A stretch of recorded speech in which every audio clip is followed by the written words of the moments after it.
Halo para diaspora di mana saja berada. Saat ini saya berada di tengah kota Philadelphia. Tepatnya, coming. It's okay. No, it's okay. Tepatnya di City Hall. Di mana di belakang saya ini tampak electionnya. Hari ini tanggal 5 November ada pemilihan presiden antara Partai Demokrat dan Republikan. Partai Demokrat sendiri Kamala Harris dan Trump. Siapakah pemenangnya 24? Kita tunggu saja. Cuma nanti electionnya jam 8 malam ya. Dan perlu diketahui oleh Pennsylvania ini adalah termasuk swing state, di mana state yang diperebutkan. Nah loh, state yang diperebutkan. Kenapa diperebutkan ya? Karena state ini kita ketahui tiap pemilihan itu perbedaannya tipis ya, antara Republik dan Demokrat itu perbedaannya sangat tipis ya. Dan juga di belakang saya ini saat ini jam 7 ya, sudah hampir selesai ya, di mana masyarakat yang mempunyai hak pilih sudah melaksanakan dari pagi sampai sore di tempat ini ramai sekali ya. Panjang banget ya. Nah, saya saat ini meliput. Halo, kita ketahui juga masing-masing kandidat mempunyai kampanye yang notabene itu sangat menarik ya. Saat ini juga akan carai berbagai kalangan diaspora dan juga masyarakat Amerika. Langsung aja saya akan mewawancarai dari berbagai kalangan. Saat ini saya bersama masyarakat Amerika. Saya akan mewawancarai sekilas tentang serbi politik di Amerika. Ma'am, what's your name, ma'am? My name is Nikki Markman. Nikki Markman. Where are you from? I live in Thurmont, Maryland, in Maryland. Oh, the Maryland, right? Yeah. Oh, this is so far. You coming on? No, it's not. It's 2 hours, 2.5 hours on the turnpike. It's not so bad. I stayed in my car last night, so I don't have to go back and forth. Okay. Today is election day, right? Yeah. Between the Donald Trump and Kamala Harris. What do you think about the next president? What do you think that? It's very, very important that we get a woman president. Oh, right? Yeah, women are better than men, no offense, but they're going to look for peace first and always try and talk out and try and resolve things. Kamala Harris is fabulous. Well, it's a joke I make, but it's funny. What makes Vice President Harris brilliant? Hopefully she's staying away from sugar and salt. She's keeping all the brain cells. Okay. You know, women's rights is so important.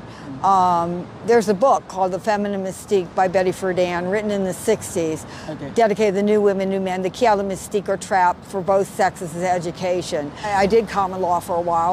I jumped over a broomstick, made a commitment to a man, but we adopted a dog. And the point is, abortion isn't birth control, but birth control doesn't always work. We use birth control, but if it would failed, I would have had an abortion in a heartbeat, because I would rather be... What today you vote? You vote the Trump or Kamala? Kamala Harris, 100%. Okay. What do you think? I hope the Kamala is better for Trump or different? 100% better. Okay. For one thing, she's honest. Trump just lies and says whatever comes out of his mouth. Sekarang saya juga setelah mewawancarai orang Amerika, ternyata saya mewawancarai orang Indonesia. Mas, siapa namanya mas? Bentar mas. Nama gue Gio. Oh Gio, sebentar pegang dulu. Iya. Gio di Amerika ini sekolah atau gimana?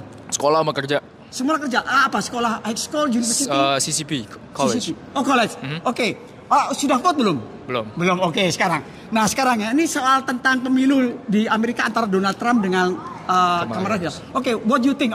Bagaimana perasaan kamu? Apa yang kamu pikirkan? Apakah kira-kira apa nih ke depannya ini? Apakah Donald Trump atau Trump? Terus kelanjutannya itu pengen harapan kamu apa dengan presiden yang terpilih nanti? Kalau gue sih netral sih. Netral, oke. Karena gue gak begitu deep into politics, but I think that menurut gue Donald Trump itu lebih baik untuk ekonomi Indonesia. Ekonomi Amerika. Donald Trump lebih baik ekonomi Indonesia. Because in the past, I feel like the inflation, there's low rates of inflation. Everything was like in place. Walaupun ya mungkin ada like kontroversi atau gimana. Again, I'm not sure about it. Oke, terima kasih Mas apa? Gio. Mas Gio atas informasinya. Pokoknya semangat terus, maju terus, pantang mundur, Indonesia merdeka. Amin. Oke. Selamat malam Mas. Oke, monggo. Thank you. Sahabat-sahabat sekalian, ini barusan pelajar yang masih sekolah ya, mereka mengatakan bahwa sisi lain memang ada beberapa dalam kampanye ya, seperti Donald Trump dan Kamala Harris. Itulah politik ya, dimana kalau misalnya Donald Trump dengan statementnya bahwa untuk orang imigran untuk bagaimana border segala macam itu adalah politik. Kenyataannya kadang-kadang kita ketahui ya bahwa depannya juga kita nggak tahu, ya kan? Itu hanya sekedar guide ya. Seperti kita ketahui bahwa ada para imigran akan perketat ya. Ada saat mereka kampanye itu kan hanya untuk seperti menggait massa ya. Setelah kebijakan atau setelah menjadi presiden, kadang-kadang kebijakan itu juga lunak ya. Jadi tidak semerta-merta bahwa mereka itu akan keras. Tapi kita tidak tahu. Kita lihat saja nanti siapakah pemenangnya dan sesuai dengan pengalaman saya sendiri ya, di mana kalau siapapun yang presidennya, apakah Republik atau Demokrat, itu bagi saya tidak ada masalah ya, karena kebijakan-kebijakan juga tentang imigran juga kita ketahui kadang-kadang mereka keras, tapi pada saat pelaksanaan, pada saat pemilih mereka itu juga tidak keras ya, lunak. Jadi hanya untuk menggait massa untuk pemilih ya. Yuk langsung aja kita mewawancarai yang lainnya. Jadi satu hal yang juga menarik bahwa kalau setiap pemilu di Amerika Serikat ini sangat tertib ya dan disiplin ya.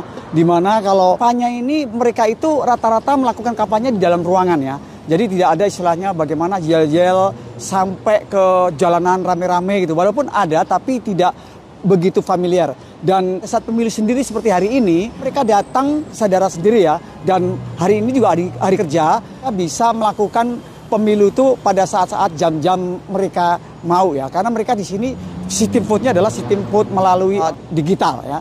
Dan perlu diketahui ini adalah suasana di Philadelphia. Pemilu yang dilaksanakan hari ini cukup tertib dan tampak masyarakat seperti biasa melakukan aktivitas ya.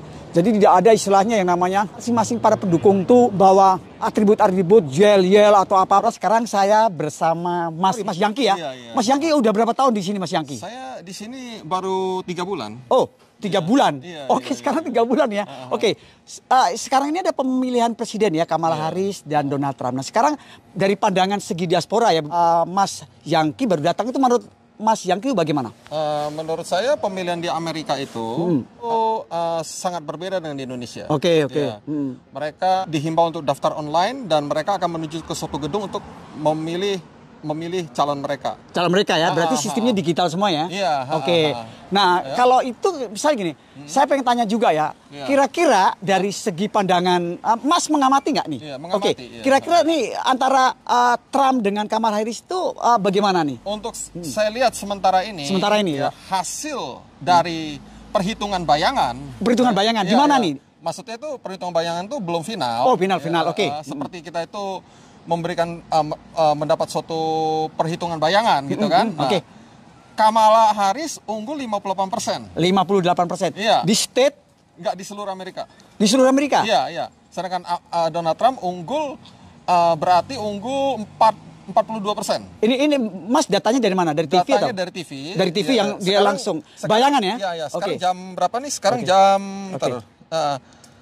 jam 7.50. Tadi saya lihat jam 7.45 di TV di restoran pizza saya lihat. Kamala Harris unggul 58%. Wow. Dan Donald Trump unggul 42% dari seluruh Amerika. Baru bayangan. Bayang besoknya baru nanti finalnya kan besok ya? Finalnya besok. Oke. Nah, sekarang Mas Yangki, masalah soal imigran. Kita ini kan imigran kan? Kalau Mas Yangki siapapun presidennya kita nggak tahu ya. Itu melihat untuk imigran itu bagaimana? Untuk diaspora yang tinggal di sini bagaimana pandangannya Mas? Menurut saya siapapun presidennya, Presiden Amerika akan melindungi para imigran. Karena negara Amerika itu adalah negara imigran. Betul. Iya. Jadi seperti memberikan pelayanan kesehatan gratis kepada imigran, seperti memberikan pendidikan gratis sampai tingkat SMA, ya kan, bagi mereka yang bawa anaknya, dan dan mereka itu kadang memberikan donasi, ya kan, melalui yayasan-yayasan yang ada di sekitar area orang Indonesia. Terus mereka juga yang mengajukan proses surat legalitas juga dipermudah gitu loh. Dan kalau untuk misalnya yang sensitif dengan bisa deportasi atau sama aja tuh atau deportasi itu beda. Deportasi itu adalah orang imigran yang melakukan tindak pidana kriminal di Amerika, seperti bergabung dengan kelompok narkotika, bergabung dengan kelompok perampokan. Nah, itu dia akan dicari dan ditangkap dan akan diusut kapan dia masuk. Mantap. Berarti kita tunggu besok hasilnya siapa yang menang. Kita belum tahu apakah Kamala Harris cuma begini. Gimana? Saya ingin tambahkan ya. Apabila Donald Trump menang, ya, maka kemungkinan perang dagang dengan Cina jilid 2 akan berlanjut. Ya. Karena Donald Trump itu sebagai tokoh kapitalisnya di Amerika, dia sangat ingin bersaing dengan kapitalisnya di Cina. Benar kan? Ya, jadi itulah itu akan bayangan yang akan terjadi, tapi kita nggak tahu. Kita nggak tahu ya, politik ya. Kita kadang-kadang bisa kalau dinamis berubah-ubah ya. Kalau dia jadi ternyata berubah kan kita nggak tahu ya. Tapi kan yang pasti kita bayangan dia yang di masa lalu yang kita lihat adalah dia perang dagang dengan Cina. Betul kan? Sama-sama menaikkan tarif kan gitu kan. Nah sekarang Cina sudah masuk lewat Meksiko. Dia buka kayak semacam perusahaan dagang distributor di Meksiko. Nah jadi Meksiko dengan Cina kan tidak ada perang dagang, dia gampang masuk kan. Nah dari Meksiko dia masuk ke Amerika, tarifnya murah. Jadi Amerika blok dia dari Cina, tapi sedangkan dia masuk dari Meksiko. Nah jadi seolah-olah itu perusahaan Meksiko. Terima kasih banyak Mas Yangki atas informasinya dan bisa memberikan pandangan-pandangan kepada Kabar Amerika TV. Matur nuwun Mas Yangki. Terima kasih Pak ya.